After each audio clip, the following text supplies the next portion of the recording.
Այդ ծոփուշով այդ կյանքով ապրում են այդ կառավարական ամառանոցում միլիոնները ուտում են 1.700.000 դրամ օրական դրանց կերն ամենակ բան էլ ասում են հարցումներ են անում ասում են մի հատ բացվածքը կտակ ասենք այդ 1.700.000 դրամ օրինակ այս շաբաթ անցած շաբաթվանը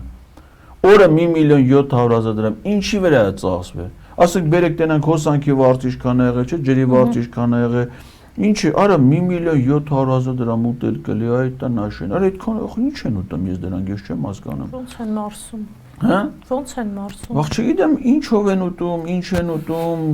ում են տանում հետը ուտելու, լավ ասենք թե այն աներ ձակին է տարա մի բան է դրին, մի աման է դրին էդի կերա։ Էդ ինչ պիտի ուտեն, որ էլի 1.700.000, ասում է ծախսերներ տվեք, ծախսերն էլ ասում է գախնի է։ Թե դրա գախնին ինչ է, ինչի է գախնի, ռազմական ծախս է չգիտեմ զինամթերք հա ինչի է գախնի ով ասում որ դա գախնի ձեր կենցաղային ծախսերն